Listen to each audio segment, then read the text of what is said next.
Thanks for coming. It's nice to see a good turnout. I appreciate it. I'm going to crank this down just a little bit. Cup holders in the lecture hall? Seriously? Man, school was never like that, believe me. Okay, so why is this a big deal? It's a really big deal now with this whole Supreme Court nomination and all the stuff that's going on. And if anybody in this room, I hope no one in here is so naive to think that absolutely everything you have seen and heard in the press over the last 2 months about the Supreme Court nomination isn't totally and utterly about Roe versus Wade. That's what the whole thing is about. So why is this important? Why am I here? Why are you here? If you're pro-life, I understand how you feel. If you are pro-choice, I understand how you feel, because I was exactly the same for a very long time. But I want you to understand a little bit about me, perhaps, and how I got from one to the other. And then we're going to talk about this in general, but I really do welcome your questions and hope we can get a good discussion going. Okay, so what are we talking about at the basic root? I want you to imagine that you're an obstetrician gynecologist like me. And I want you to imagine that you are a pro-choice obstetrician gynecologist like I used to be. Your patient today is 17 years old. She's 20 weeks pregnant. Now, if you could see her baby, which is very easy to do on an ultrasound, her baby would be as big as the length of your hand, from head to rump, from your middle finger to your wrist. That big. She's been feeling her baby kick for the last 2 weeks, but now she's asleep on an operating room table, and you're there to help her with her problem. You walk into an operating room scrubbed and gowned, and to the right of the table, of the operating table, there's a smaller table where your instruments are located. And the first thing you're going to reach for is a suction catheter. This is a 12 French suction catheter. I used to have a 14, but it disappeared. It's about 9 inches long. It's clear plastic. And I want you to picture yourself putting this up through the cervix, into the, through the vagina, through the cervix, and into the uterus, and then instruct your circulating nurse to turn on the suction machine. Now, what you'll see is pale yellow fluid running through the tubing into the machine. That was the amniotic fluid that was there to protect the baby. Now, if she were only, and I told you, a 20-week baby, head to rump, not counting the legs, is the middle of your finger to your wrist.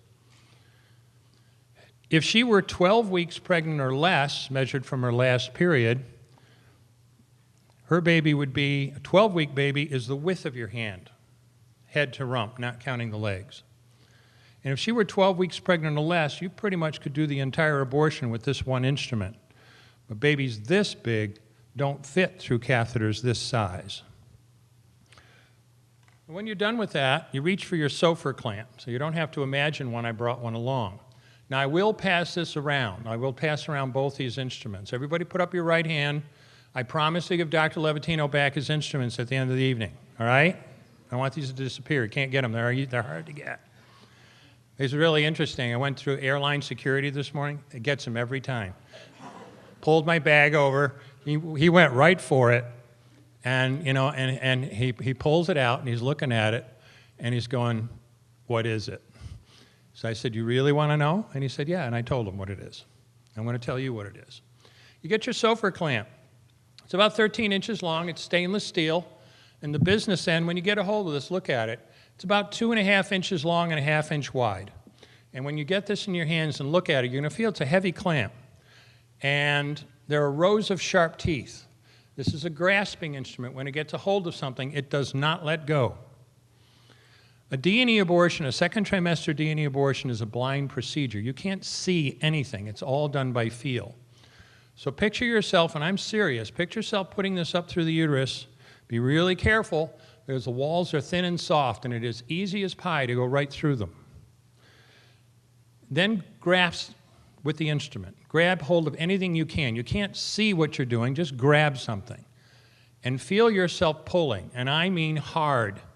And out pops the leg that big, which you put down on the table. Reach in again.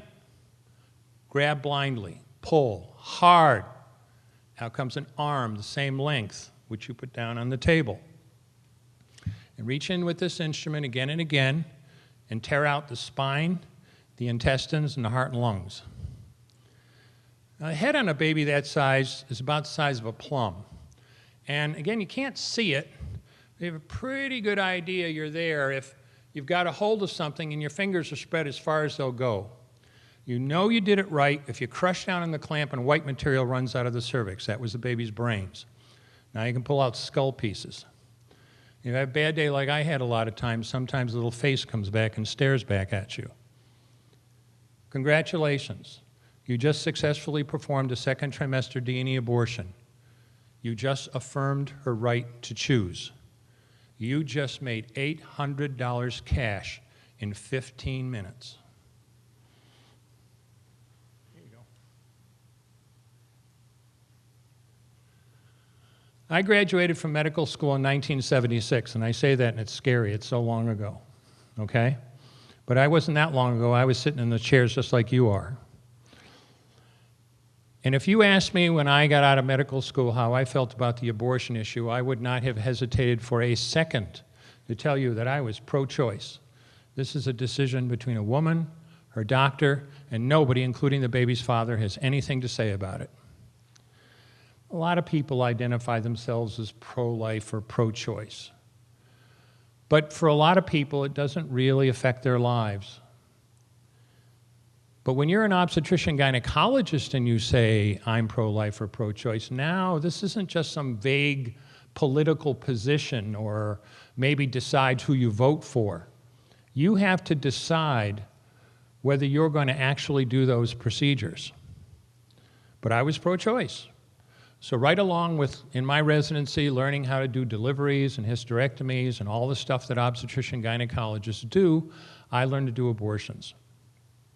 We had a clinic in our hospital at the time. It was the late 70s. Technology was a little different then. And if patients were 12 to 13 weeks from their last period pregnant or less, we bring them in for suction D&C abortions. Now, a lot of first trimester abortions now are done with medications, but back then, suction D&C was the only method we have, and suction D&C is still the majority of first trimester abortions. And we would bring them into the hospital for their abortions. Believe it or not, we used to do the abortions in the delivery room. And when it was my turn to do them, I'd do 2, 3, 4 in the morning, never thought anything of it. If they were more than 13 weeks pregnant at the time, we would bring them back a few weeks later for what's called a saline abortion. These are not done anymore. They are technically dangerous. But just suffice it to say that these women have to go through labor, and it would take anywhere from 8 to 36 hours after the saline injections for them to abort their usually dead children. But hey, I was pro-choice. I was there to learn my trade. And it doesn't matter whether a doctor is pro-abortion or pro-choice or pro-life. Every doctor wants the same thing: happy, healthy patients. And it was during my training that I was working one night, went down to the cafeteria for a break, and in my first year of training, and an attractive nurse came and sat next to me that I'd never met before, and she's the lady that I eventually married. Now, when we were dating, we made the first and biggest mistake we've ever made in our relationship. See, because I'm doing abortions, I'm pro-choice. She's pro-life. She doesn't think this is such a great idea.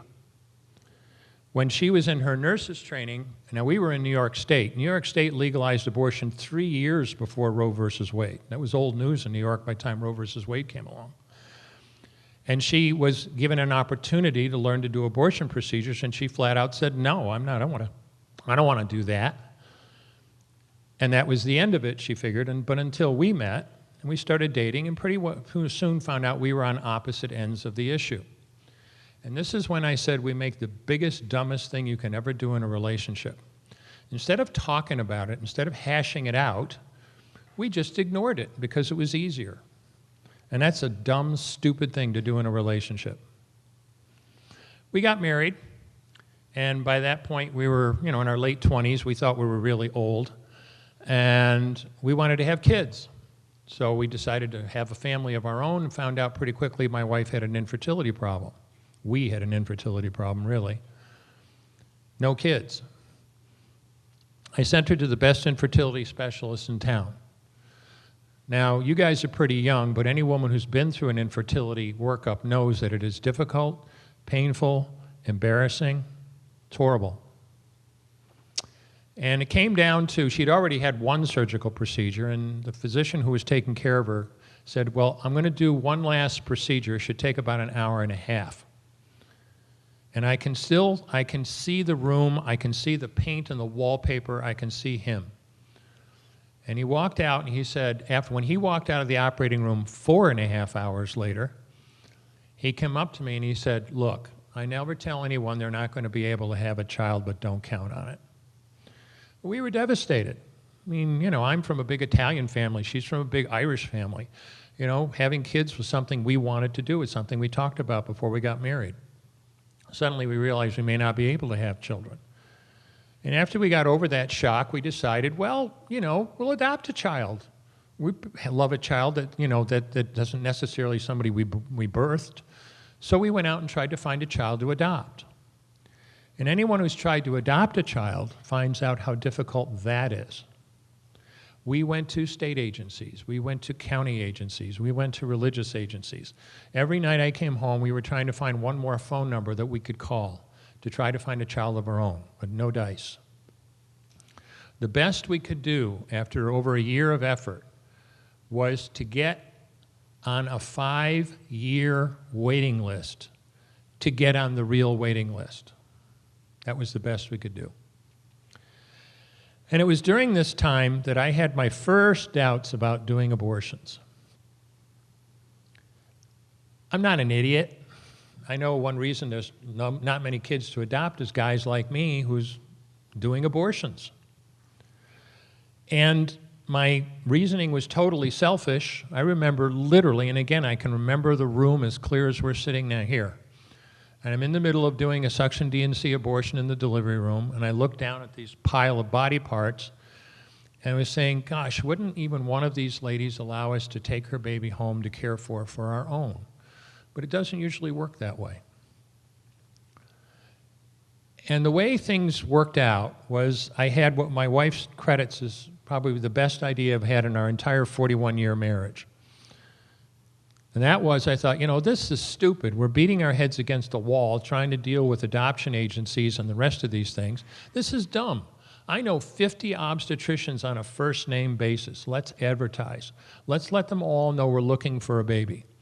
And that maybe we'd get lucky and somebody would slip through the cracks and we'd be able to adopt a baby. And that's exactly what we did. We advertised. In August of 1978, I was working in the operating room with one of the attending physicians, and that stuff you see on TV is true. When you're sitting in one of those surgical get-ups, you can't touch anything but the instruments and the patient. You know what happened? Anybody here trying to get into medical school? I know this is an engineering college. A couple of people. Let me tell you what happened. Yeah. Let me tell you, the first time they put you in that get-up and you can't touch yourself, everything starts to itch the minute they put it on. You learn how to ignore it. It's exactly how you deal with it. Anyway, I was scrubbed and gowned in that operating room doing a procedure with an attending physician, and somebody tapped me on the shoulder, and I turned around, and the circulating nurse was holding up a piece of paper, and it said, call Marcia as soon as you're done. Now, Marcia was the head of social services at Albany Medical Center where I was working, and she's one of the people we had talked to. That's all the note said, but I knew what it was. And sure enough, when I called her, she informed me that there was a 15-year-old girl in labor in the delivery room. She had had no prenatal care of any kind. The first time she'd ever seen a doctor during her entire pregnancy was the day before. But now she's in labor. Everything seems to be going along well. The baby looks healthy. She's willing to give her baby up for adoption. Are you interested? Well, hell yeah, I'm interested. I remember, again, literally staring at the face of the telephone to call my wife with this news and know that I was just 7 digits away from becoming a father. And literally, by the grace of God, in August of 1978, we were able to adopt a little girl that we named Heather. Fantastic. We finally have a daughter. And after all the years, and after all the tears, and after all the doubts, we finally had a baby of our own, and my wife got pregnant the very next month. And our son Sean was born in July 1979. They were just about 10 months apart. Now, Sean and Heather were figuratively and literally close. Anybody who didn't know that Heather had been adopted would look at the two of them 10 months apart and go, 10 months apart? Man, you didn't give your wife much of a break, did you? But I had this proverbial millionaire's family. I've got a son and a daughter. This is great. And now we have kids, and any doubts I had about doing abortions simply evaporated, and I went back to business as usual. I graduated from my residency program in 1980, and we moved to, from Albany, New York, we moved down to the west coast of Florida for a year.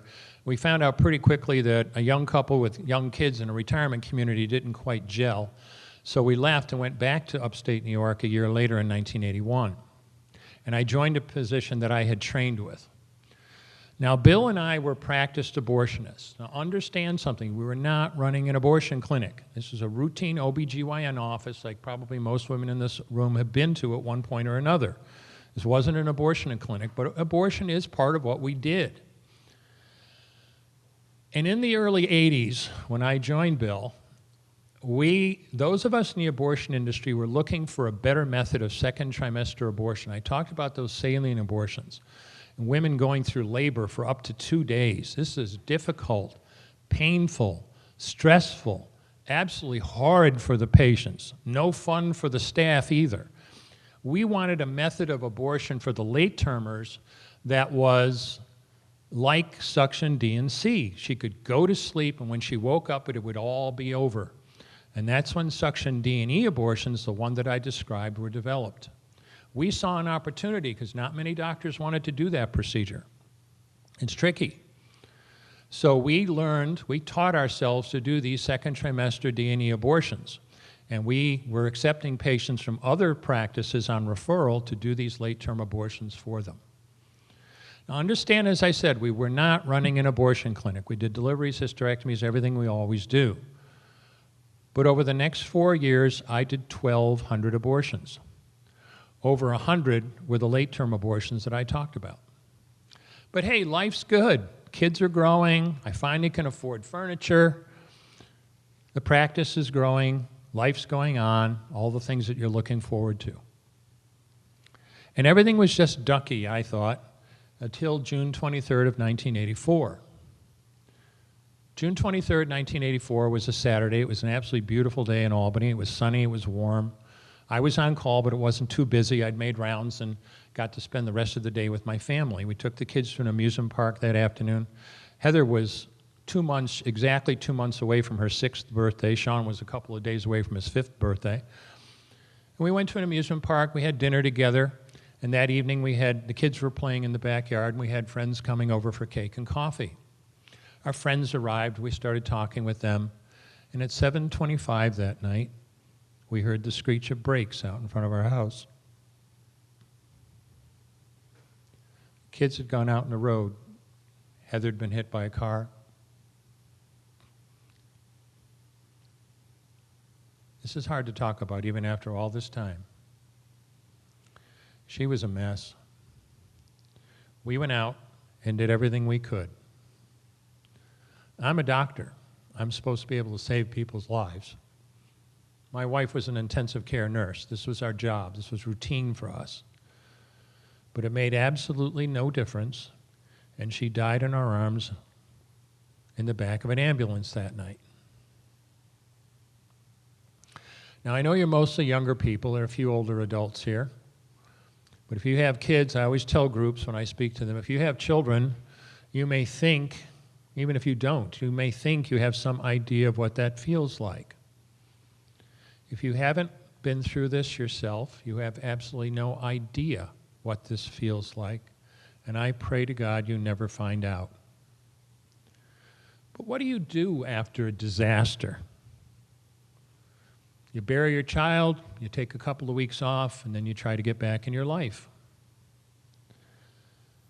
And I don't know how long after it was that I was scheduled to do my first D&E abortion, but I showed up at OR number 9 at Albany Medical Center just like I had over 100 times before. This was nothing, you know, this was routine. Obviously, I had other things on my mind. And the dedicated abortionist I was, I took that sofa clamp and I reached in and I ripped out an arm or a leg, and I just stared at it in the clamp, and I got sick. But you know something? Once you start an abortion, you can't stop. I talked before about stacking up body parts on the side of the table. This is not some gross story to freak people out at the lecture. When you do an abortion, you have to keep inventory. You have to make sure that you get 2 arms, 2 legs, and all the pieces. Because if you don't, your patient's going to come back infected, bleeding, or dead. So I soldiered on and I finished that abortion. And I promise you that everything I'm telling you is firsthand and true. For the first time in my illustrious career, for the first time I looked, I mean I really looked at that pile of body parts, that goo on the side of the table. And all of a sudden, I didn't see her wonderful right to choose, and I didn't see what a great doctor I was helping her with her problem, and I didn't even see the $800 cash I just made in 15 minutes. All I could see was somebody's son or daughter. And all of a sudden, this was looking very, very different to me. It occurred to me in that moment, looking at that pile of parts, that this woman had come to me and said, figuratively, never literally, here's $800, kill my baby. And I was the kind of person that would look her right back in the eye and say, why, sure, I'll do that, no problem.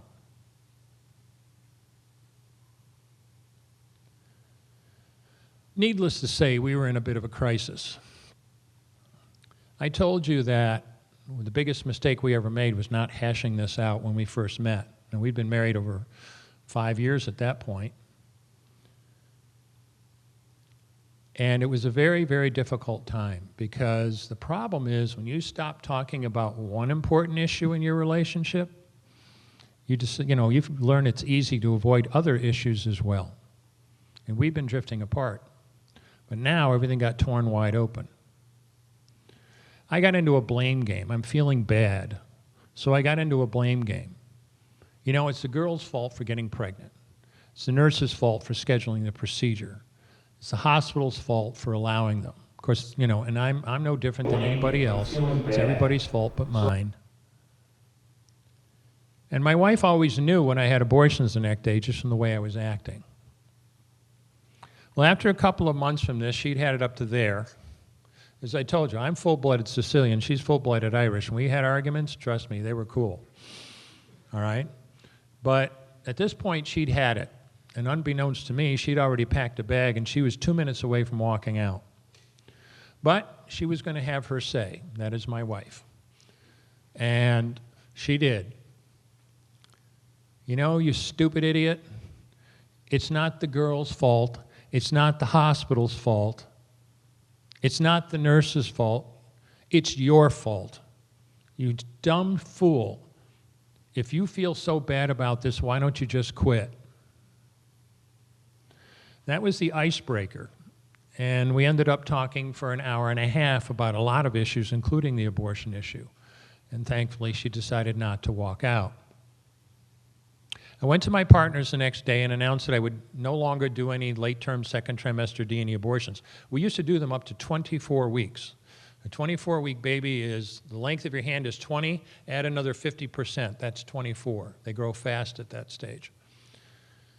I said I would no longer do any more of the late-term D&E abortions. It was just too difficult.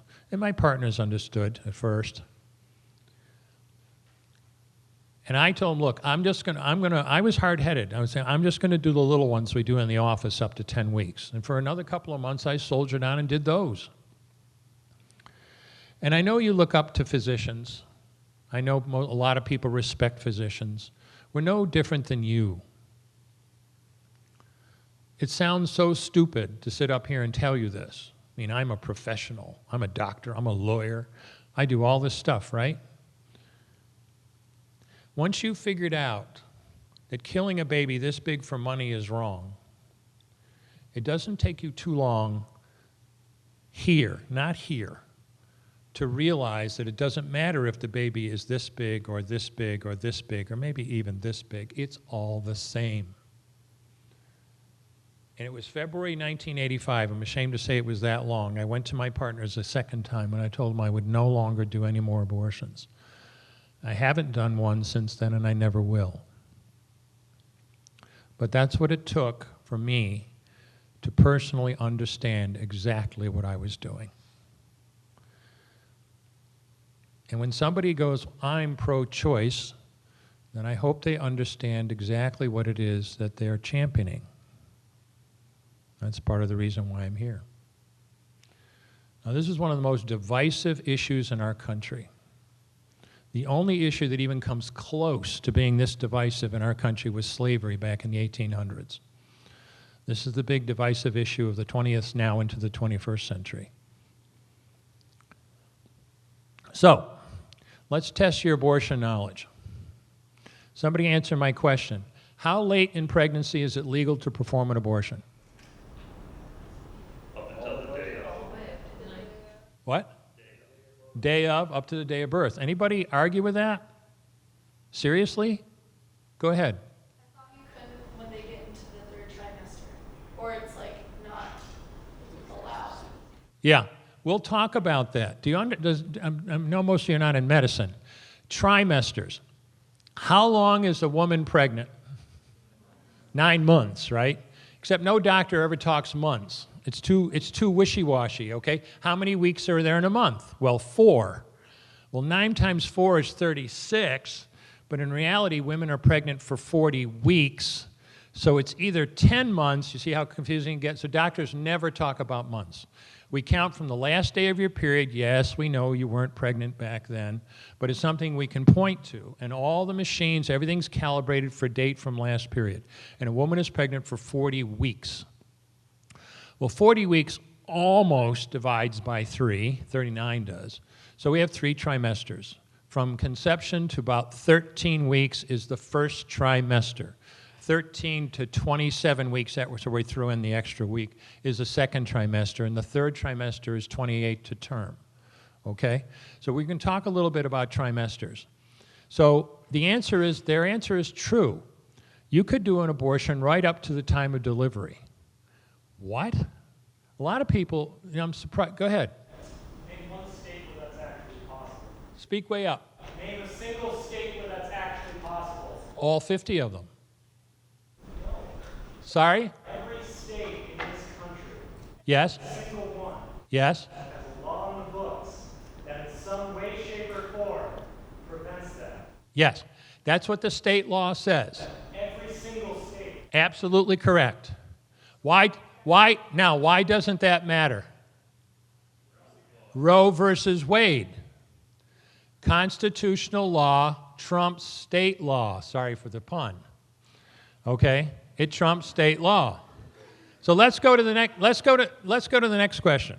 Let me ask you a question. It doesn't matter what the state law says. In Texas, I think the law still says that all abortions are illegal. Go Texas! Sorry? Go Texas, right? Some states restrict it to 24 weeks. Some states restrict it for all kinds of reasons. But none of those laws are operative. They cannot be because of Roe versus Wade. Now, let me ask you a question. What's your name? First name? Jack, I'm a PhD student in the Science, Technology, and Society program here. Okay, almost Dr. Jack. Congratulations. Dr. Jack, are you a human being? I'd I would too. How do I know that you're a human being? I don't know if you do. I do. Don't you? What is a human being? Right here, like, what do you want from me? What I want from you is to understand that being a human is a matter of, a human being is a certain animal that kind of looks this way and has 46 human chromosomes, blah, blah, blah. Oh, it's not all human beings have 46 chromosomes. Not all human beings, some of them have others. We're talking about the norm. Okay? The fact is, you are a human being by scientific definition. Dr. Jack, can we agree on that?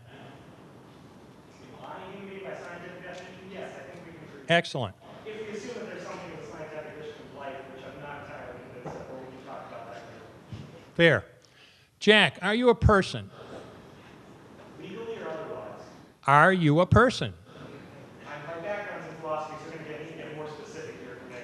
I'm happy. That's exactly where I'm going. Are you a person? Yes, you are. I'm not a person in this country. I might not be a person in another country where I'm not recognized equally as a person. And there we go. What is the difference, Jack, between a human being and a person, if any? Probably legality. Legality. He's talking law. And that's where we have to go if you want to understand this. Legal thinking is not normal thinking, okay? In law, every single word has a definition, and this is a long answer to his simple question, okay? What is the difference? I'm going to pick on somebody else. Jack knows he's a human being. Jack also is a person. What's the difference? Go. What? Personality? You mean like having a cheerful personality? Like, just differentiation between people. Like, between you, I'm significantly different from the person. People vary, but that's not the difference between a person and a human. Go ahead. What's the difference? Say again? I'm going to go with there isn't one. There isn't a difference between human and person. Sorry. You see, in law, every word has a meaning. And in law, there are only two things in the entire universe. In the whole universe of law, there are only two things: person and property. You are one or the other. This is my property, okay? I could gift it to someone. I could sell it. I could break it. No one would be the least bit shocked. But this is a person. I can't touch her without her consent. If I don't, it's assault. So now, man, with that little hint, and Jack actually knows because he said it, the difference is in law. What does a person have that a human doesn't necessarily have? A person has like certain One word. like constitutional like rights from the state and the government and inalienable rights. Yeah, you use the word. Now cut all that out and give me one word. Person has rights. And that's the difference. In fact, is there ever a time when a human being was property? Yeah, slavery again. All right? And that's a perfect example. They were not people. They were not people by law. Somebody simply said, you're of a person of color, and you come to this country a certain way, and you're bought and sold, you are property. And it's that way because I say so. That's the difference. All right, now let's go back to Roe versus Wade. What is Roe versus, and this is why the answer to Jack's question, yeah, different states have different laws, and none of them make any difference whatsoever. None. None. What does Roe actually say? Roe says that in the first trimester, and this is why I explain trimesters, a state cannot restrict a woman's right to an abortion. She can have an abortion for any reason. Just nothing goes. It's wide open.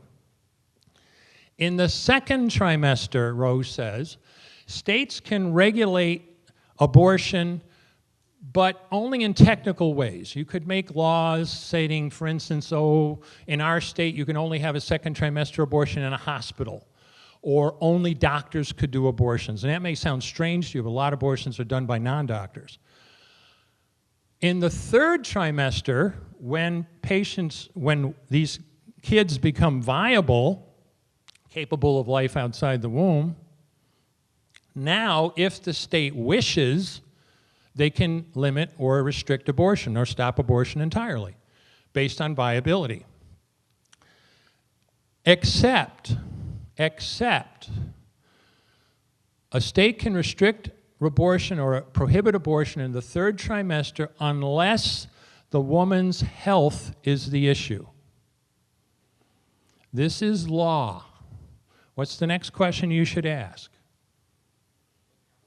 What does health mean?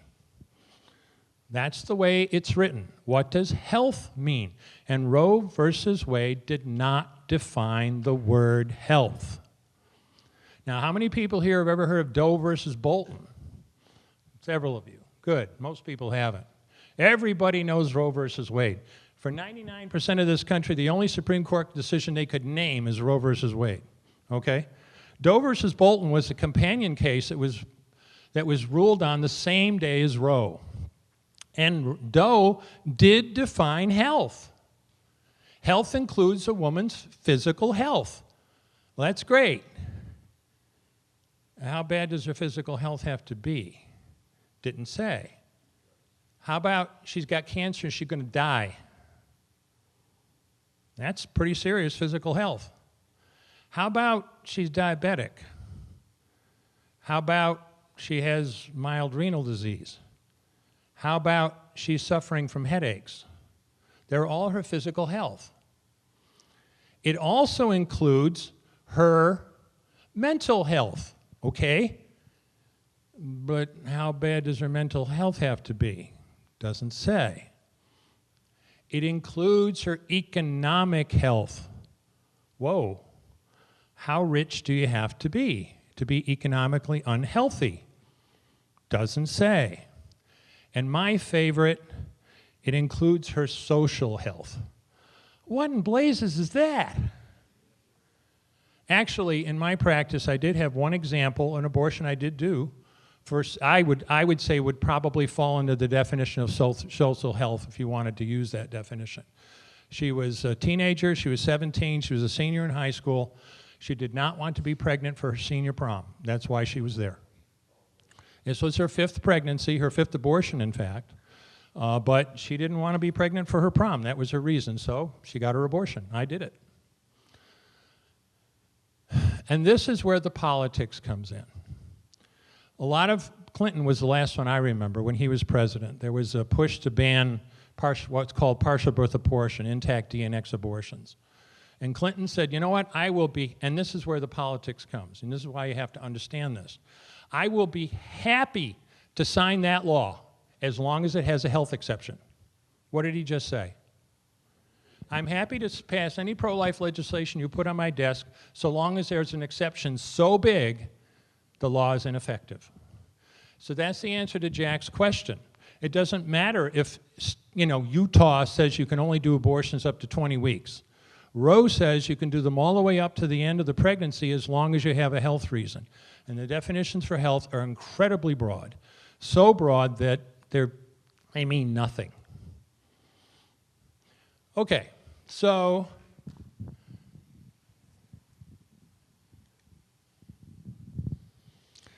Roe, actually, we always talk about Roe, but it's mostly been supplanted. At this point, the one that really operates is Casey versus Planned Parenthood. It was 1992, I think. At this point, and the problem was, and the court recognized this, the problem was Roe was based on fetal viability. Roe was ruled on in 1973. What has happened in fetal viability in 1973 was on the outside, if you were lucky, 28, 29 weeks out of the 40. But medical progress did not simply stand still. That's 45 years ago. Things have changed, and fetal viability has gone lower and lower and lower and lower to the point now that it's probably somewhere between 20 and 22. That's the outer limits of it, but that's where we're at. And even Sandra Day O'Connor, once said Roe versus Wade was on a collision course with itself because of that. So the new standard, the one that operates now, is what's in Casey. And Casey basically says you cannot, no state may restrict abortion, no state may pass a law which presents an, quote, undue burden on the right to abortion. Again, that's really, really vague. It's wide open because it's not defined. But that's where things are at. All right, I've been talking for quite a while. I'm going to stop. Let's answer your questions. What would you like to know? So in answer to Jack's question, it doesn't matter what state law says. As long as I can justify a health exception, I can do an abortion anytime. And they are done that late. Oh, I have some videos to show, but we'll get to them in a second. Go ahead, Jack. Keep it up, because I'm an old man, can't hear. Actually, you gotta come down to the microphone, Jack. It'll work better.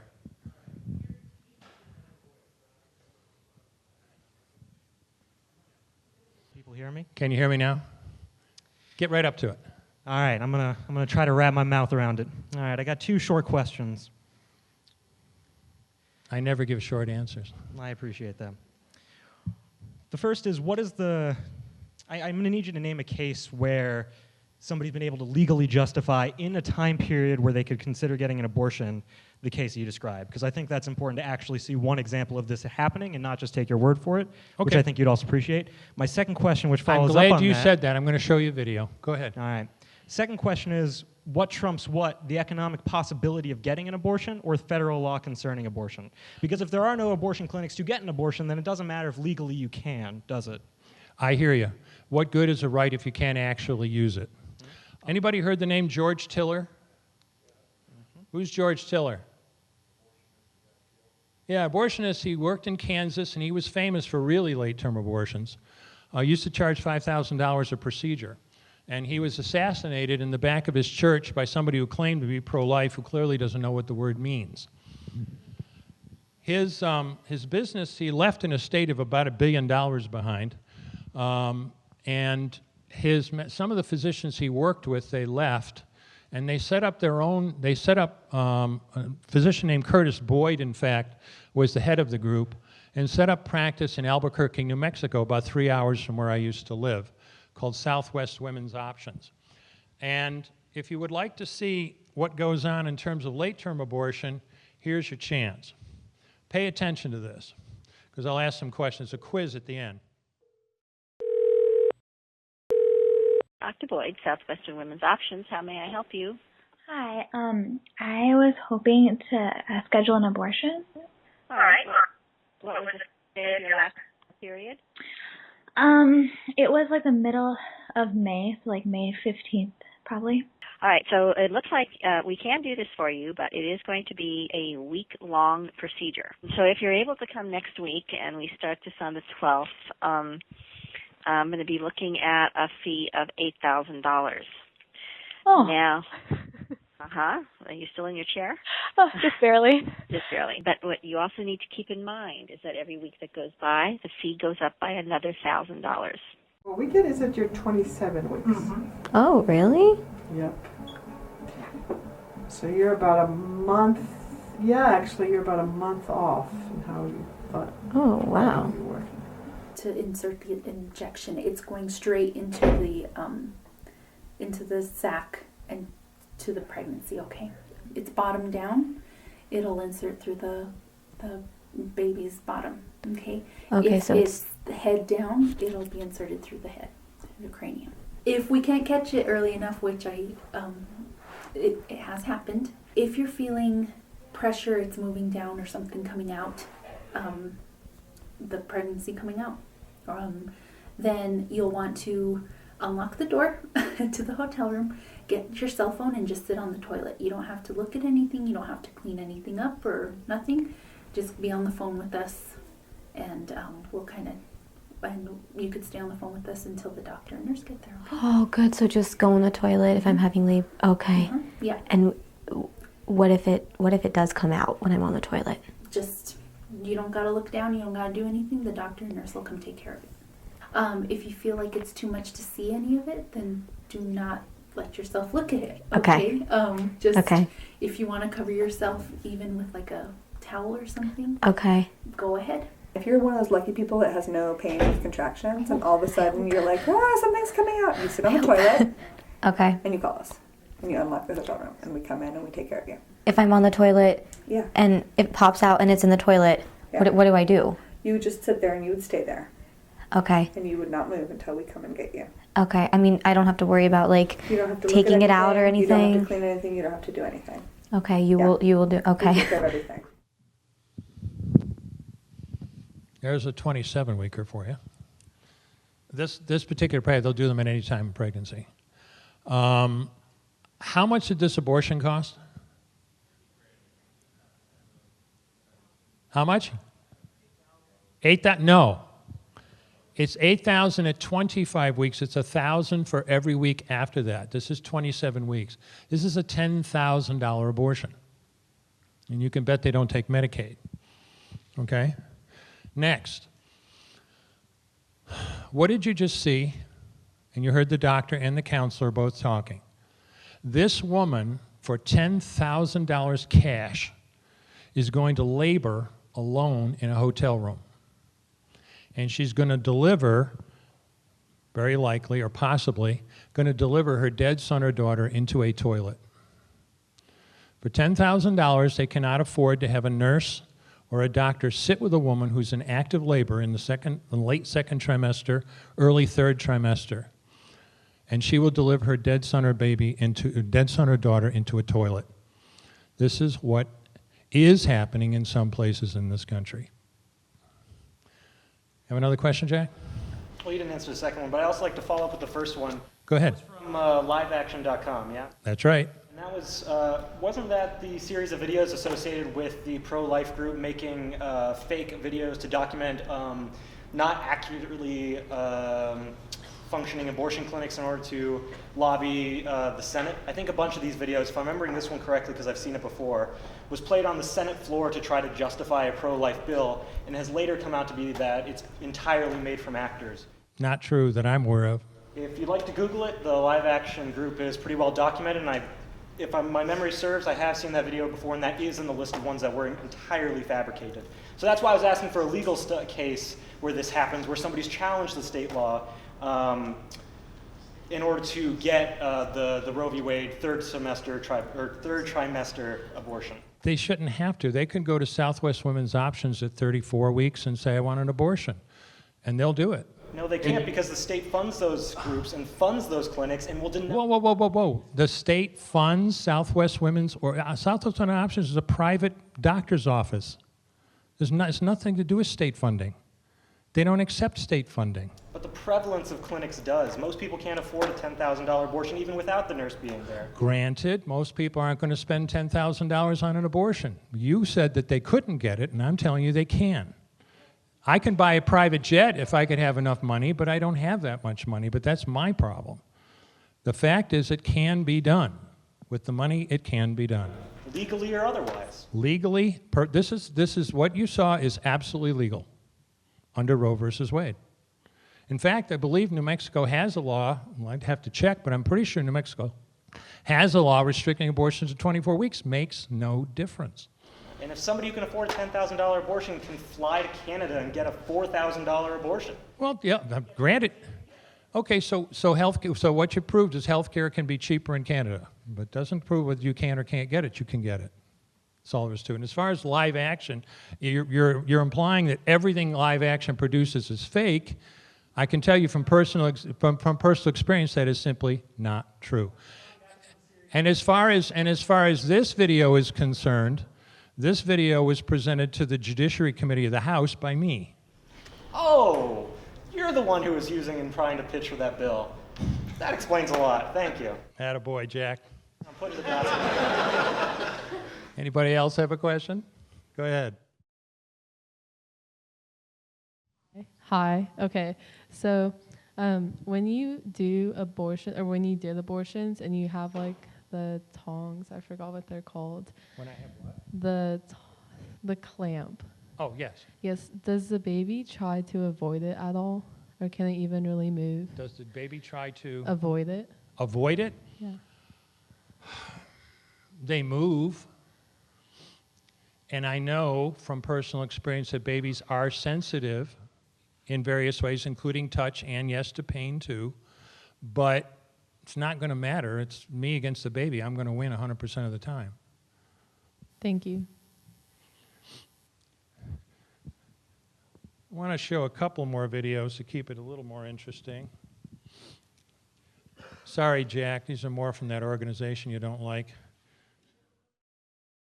America's largest abortion chain, Planned Parenthood, claims over and over and over again that abortion is only 3% of the services that they offer. That's your self-reported abortion statistic. 3% of all the procedures we provide. It's in their annual report. It's on their website. And their supporters say it all the time. And abortions only comprise 3% of Planned Parenthood's health services. Abortion services only account for about 3%. Because only 3% of what Planned Parenthood does is abortions. 3% of patients visit Planned Parenthood for a safe and legal abortion. Here's why that statistic is completely bogus, and why the senior editor of the online magazine Slate said that the 3% stat was the, quote, most meaningless abortion statistic ever, and why the Washington Post fact checker gave Planned Parenthood's 3% statistic 3 Pinocchios, marking it as, quote, very misleading. Let's look at the numbers. According to their own annual report, Planned Parenthood commits over 300,000 abortions per year. Last year alone, they did 323,999 abortions, which averages to 887 abortions per day, 37 abortions per hour, 1 abortion every 97 seconds. Again, Planned Parenthood commits 1 abortion every 97 seconds. But how much of what Planned Parenthood does is abortion? Well, let's divide the number of abortions they do in a year by the number of patients they see in a year. 323,999 abortions for 2.5 million patients means that 1 in 8 patients who walk into Planned Parenthood will undergo an abortion. Not 1 in 33, Elizabeth Warren, 1 in 8. It's easy to see where Planned Parenthood's priorities are. They commit 160 abortions for every 1 adoption referral. Though Planned Parenthood constantly talks about their breast exams and Pap tests, they only do less than 1% of the nation's Pap tests and 1.8% of the nation's breast exams, while they do 30.6%, a third of the nation's abortions. But that's a public relations problem. So Planned Parenthood came up with a creative way to make their big business, abortion, look very small. To get the 3% figure, Planned Parenthood divides abortions by the number of so-called services, which they define as a discrete clinical interaction.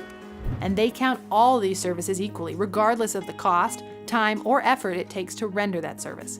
So an entire abortion procedure, which can cost from $390 to $1,500, is counted the same as a pregnancy test, which a girl could get at a pharmacy for $10. In this way, Planned Parenthood is able to count 9.4 million services.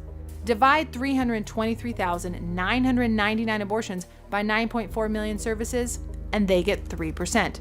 It's easy to see why this math is completely ridiculous. Say a woman goes to Planned Parenthood to get an abortion. She gets her pregnancy test, the abortion procedure, an STI test, and some contraceptives. In one visit, she gets 4 services, one of which is the actual abortion. So Planned Parenthood would say that abortion was only 25% of what they did for that woman, who came into the clinic only for an abortion. Well, by this math, even if 100% of Planned Parenthood patients got an abortion, they would still say abortion is only 25% of their services. Such distorted calculations could be used to obscure the purpose of any business. It would be like the NFL saying that because they sold 5 million hot dogs in a season and there were only 256 games, football is only 0.005% of what they do. Or it'd be like a steakhouse saying, actually, steak is only a very small percentage of what we serve because we also serve salad, mashed potatoes, french fries, beer, wine, soda, water, butter, salt, pepper, ketchup, toothpicks, and breath mints. We'd say, yeah, right, you're a steakhouse. Just like Planned Parenthood is an abortion corporation.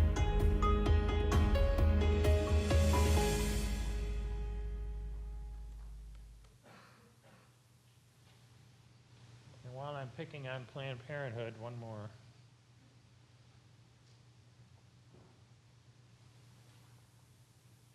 We don't offer any prenatal care. We don't offer prenatal care at Planned Parenthood. Planned Parenthood offers abortion, so they don't offer prenatal care.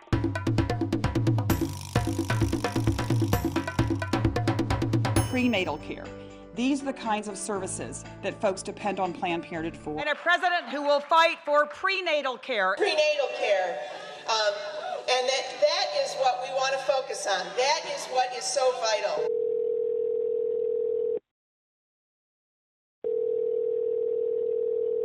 Thank you for calling Planned Parenthood. My name's how can I assist you today? Hi, I was hoping to make an appointment for prenatal care. For what type of service? Prenatal care, pregnancy care. We don't have prenatal care here. Planned Parenthood offers abortion, so they don't offer prenatal care. Okay, just abortions.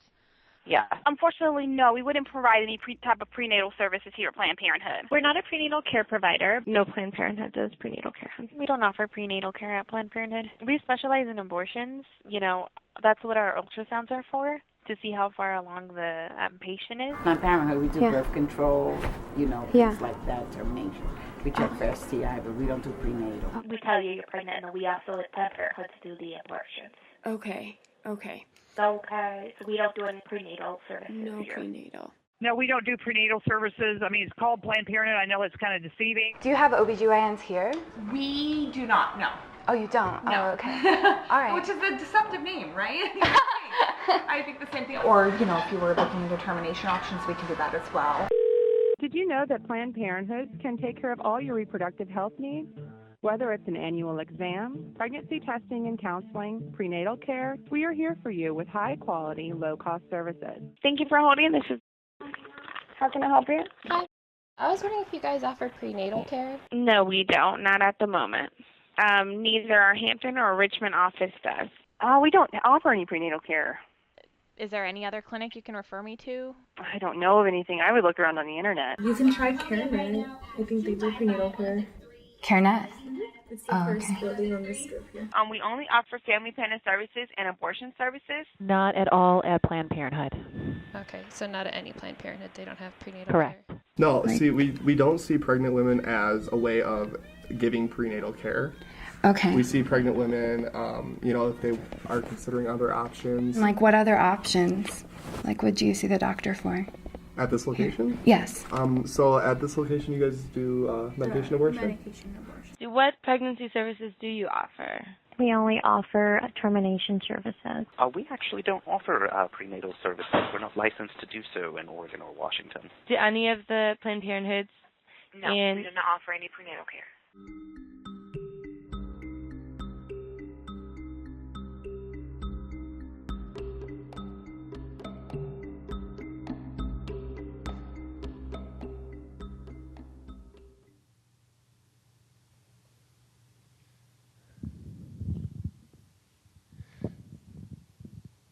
Next.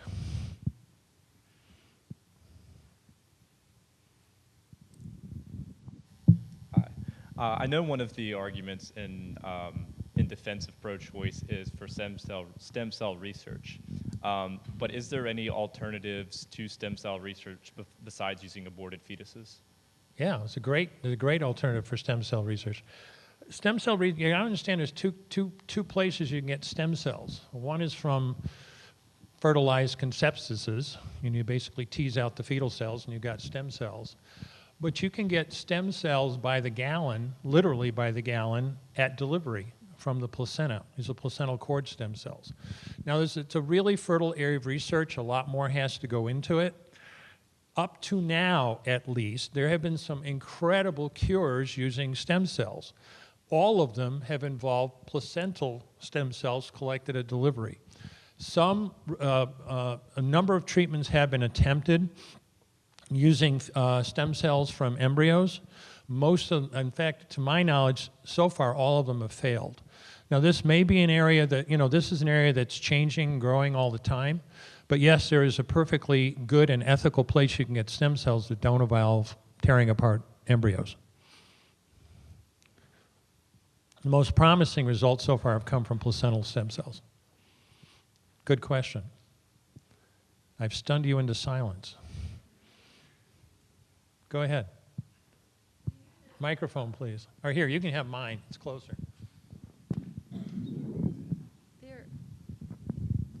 We often hear defense about going back to the coat hanger type abortions and that, back in the old days that so many women died from this because there was not abortion available.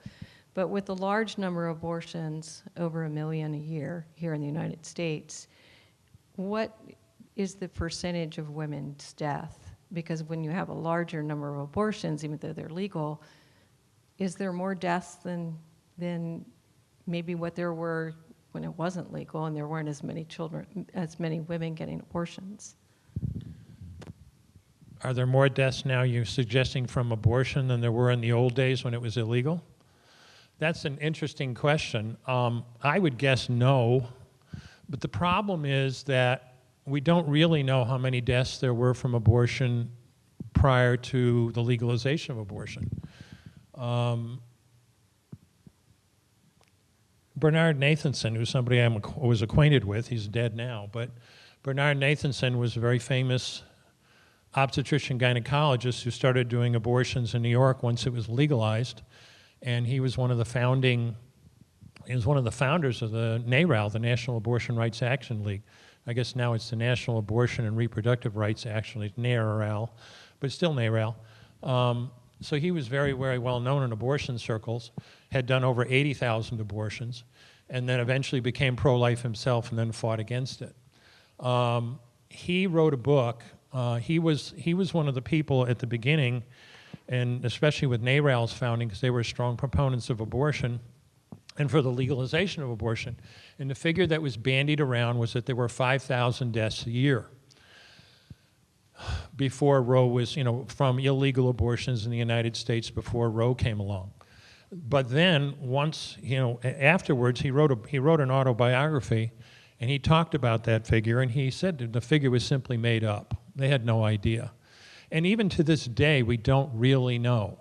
There are several professional articles out about the safety of elective abortion, or the safety of, in talking about strictly mortality now, of elective abortion compared to, say, childbirth. And this is an argument, and it's an argument that has some merit. Wait a minute, you're telling me I can't have an abortion? That means I have to have a delivery, and it's more dangerous to have a delivery. That's a really complicated question, and you can talk about that all day long. The problem, as I said, there are lots of studies about mortality rates from childbirth. There are lots of studies out there about mortality, about mortality from abortions. But the problem is the numbers really aren't reliable, and everybody in medicine knows this. I mean, how many abortions are there? Just how many abortions are there a year? We don't really know. The figure was as high as 1.5 million, and now the number's lower. But I will tell you, and I will tell you from personal experience, the vast majority of abortions, at least I'm going to talk for myself, and I think this is true industry-wide, most abortions simply aren't reported. I was required by law to file a fetal death certificate every time I did an abortion. I did, in private practice, I did approximately, the exact number was 1,196, I counted them up, abortions in private practice. The only fetal death certificates I filed were the ones I did in the hospital, about 120 of them, the late-termers. I never filed the other 1,000. So here's one doctor, I can talk about me, who underreported my abortions by 1,000 over a period of 4 years. So we don't really know. And on the flip side, when you're talking about mortality, we don't really know.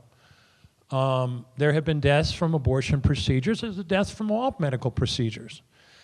And the problem becomes, I mean, it can be pretty dramatic. If you lacerate the uterine artery or something and a woman bleeds to death on the table, it's pretty obvious the abortion caused her death.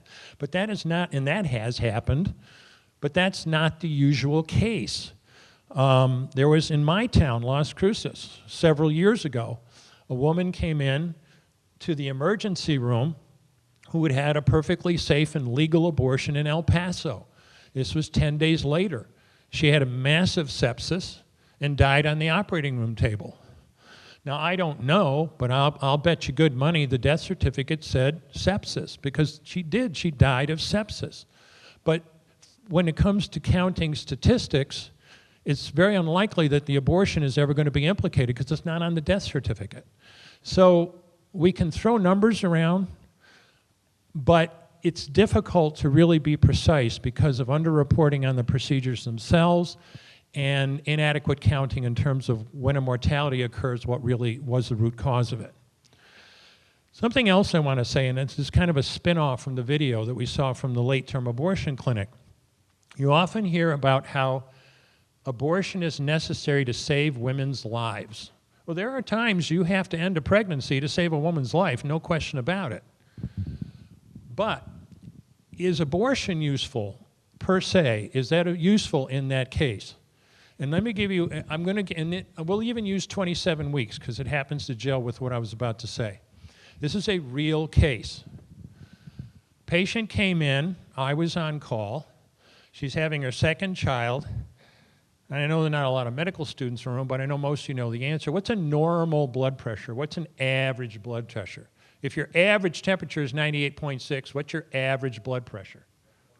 120 over 80, and most people know those numbers, okay? The 120 is your systolic pressure, the pressure that the heart forces the blood out, and the 80 is the systemic vascular resistance otherwise. And we get both numbers when we measure blood pressure. And we know that high blood pressure is bad. Okay. This woman was 27 weeks pregnant and had a condition called preeclampsia. It's very serious. Results in severely high blood pressures during pregnancy. Pregnancy is the cause of the disease. It can cause disruption of renal function. It can be fatal. Her blood pressure when she came into the hospital when I was on call was 220 over 160. All right, she is hours or maybe even minutes away from a stroke. Now let's say we wanted to treat her problem by doing an abortion. Would that be possible? We heard about a 27-week abortion on the video. Do you remember something else they said beside the $10,000 charge? It's a week-long procedure, okay? This is not exactly a natural procedure. I worked at the Albany Medical Center as a student, as a resident, and then years later as faculty. And I took care of high-risk pregnancies. For 10 years, that was my job. I was supervising residents and taking care of high-risk pregnancies. And I saw it all.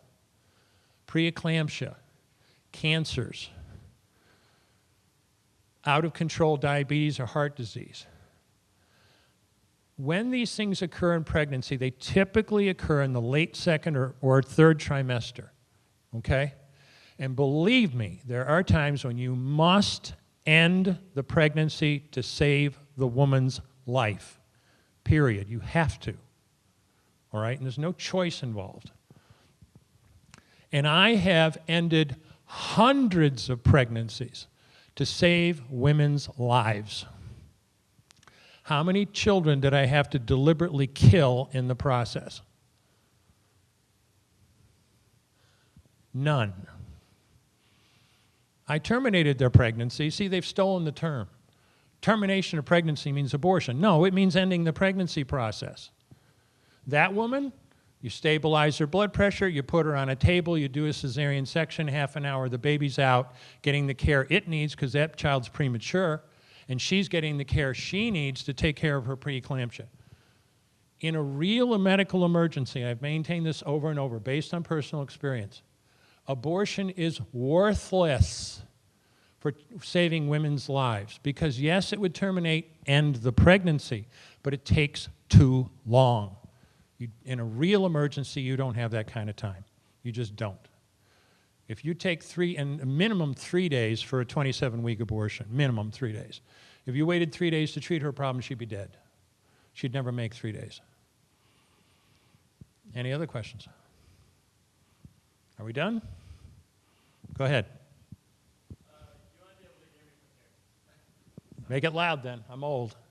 Say a woman was diagnosed with cancer in a first trimester. Okay. She had received chemotherapy to obviously survive the cancer. If that was her only option. Great question. How about that? Let's have a woman in her first trimester. Let's make her 13 weeks pregnant, okay? And she's diagnosed with cervical cancer. What would I do? As a pro-life physician, what would I do? I terminate the pregnancy and treat her cancer. She's going to die. You do not trade her life. Never. You have an ectopic pregnancy. Pregnancy's in the tube. You do an ultrasound. There's a heartbeat. What do? terminate the pregnancy because it's going to kill her. Okay? There are such situations. They're not common. And as I said, my 10 years of experience in a tertiary referral center is I never had to do, I treated lots of ectopics. I treated lots of molar pregnancies. I treated 1 or 2 of those cancers. And yeah, we terminated the pregnancy. You have to. Go ahead. Molar, what's a molar pregnancy? Imagine a pregnancy, it's a pregnancy where there's, instead of 46, 2 sets of 23 chromosomes, there's 3, as one example. And you get a very, very deformed pregnancy, and it will cause that preeclampsia, the same condition I talked about before, far earlier in pregnancy than it would happen otherwise. You must terminate the pregnancy, absolutely, and ASAP. Go ahead, ma'am.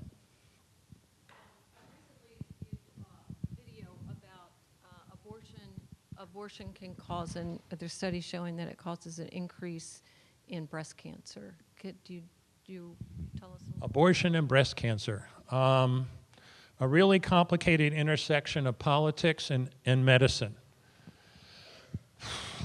Does abortion increase the risk of breast cancer down the road? A lot of doctors believe it does. I'm one of them. A lot of doctors don't. You're shaking your head, Jack. Do you know the research on this particular one? Probably not as well as you do, I will admit. But that's okay. I wouldn't expect you to know it as well as I do. A lot of doctors don't believe that there's a connection, and it's still a question that's up in the air. It is, and that's the fairest answer in the world. It's still in the air. The fact is, but there is some politics involved. There have been 3 studies that show no association of abortion and breast cancer. So the American College of Obstetrician Gynecologists, a pro-choice organization, comes out and goes, look, there's no association. We proved it. There's about 150 studies that do show an association. And this is an area that needs more research and less politics. That's how I feel about it. The science behind it, everyone in medicine knows that one of the best defenses that you can possibly do, a best thing a woman can do to lower her lifetime risk of cancer is to go through a full-term pregnancy. Everybody knows this. The other thing that a woman can do to seriously reduce her risk of breast cancer in the future, and again, this is well established, is breastfeed. Okay? Yet, at the beginning of pregnancy, what do women say about their breasts? They're sore. They're not just engorged. It's proliferative. The cells are dividing rapidly. That's what cancers do too, although this is not a cancer. These are cells proliferating like mad. They're in what's called type 1. Type 1 cells are cancer prone. Type 2 cells are cancer prone. So we know that if you've got a large number of proliferating cells that are cancer prone at the beginning of pregnancy, what is it that changes? What and when does it change? And it's really interesting. The research shows it's very, very sharp at 32 weeks. If she can achieve 32 weeks of pregnancy, the cells in the breast convert, the lobules in the breast convert to type 3 and 4. I don't want to overdo it, the science. Type 3 and 4 are cancer resistant. That's where the changeover occurs. So the question was, if a pregnancy is terminated or ended, let's not use that word, I'm not talking just about abortion. If a pregnancy ends for any reason prior to 32 weeks, you've got large numbers of type 1 and 2 lobules in the breast, and suddenly you've cut off the hormone support. So that's where it's believed that the increase from cancer risk can come. But there are studies in both directions. There are far more that show a cancer association, but it's still an area that needs research. Jack is absolutely right.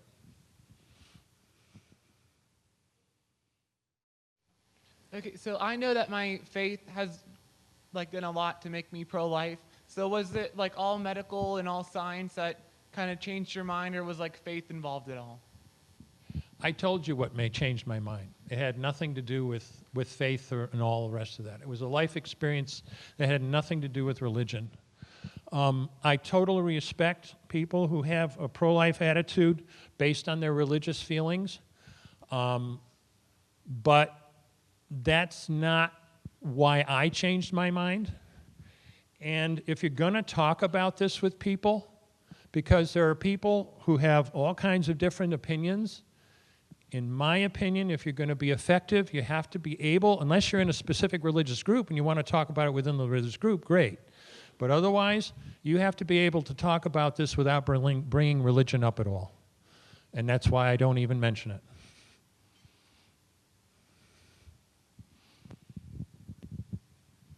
Hi. Okay, so as a part of the Students for Life Club that recognizes what you talked about, I'm sorry, that buzzing, I don't know. Seeing that abortion is wrong and wanting to do something to change it, and being someone that has performed abortions and now speaks in front of the Judicial Committee, what, in your opinion, is the best way for us to go about rectifying abortion? And, like, what can you tell us to do as students who don't perform abortions ourselves? What is your recommendation for how we can take part in this, and how is most effective to go about ending this? What can the average person do? Yeah. There are a lot of ways you can participate one way or the other. I mean, the most effective and most important thing you people can do is vote. I can't emphasize that enough. It drives me mad when people, let's talk about people of faith, will sit there and then vote for politicians that are perfectly okay with abortion practice. I mean, seriously? I gave a speech a few years ago, I won't repeat, but that was the subject of it. Understand the ins and outs. Some of the stuff I've tried to cover is a start. You know, what's the law behind it really? What's the actual practice really? Most communities have pregnancy assistance centers in them. If this is something you believe in and want to participate in it, do it. Get involved politically. And, you know, if you really want to be personal about it, does your own doctor do abortions? Have you ever asked? There's a lot of ways you can be involved. You don't have to be a doctor. Most important, vote. I think we're done. Thank you for coming.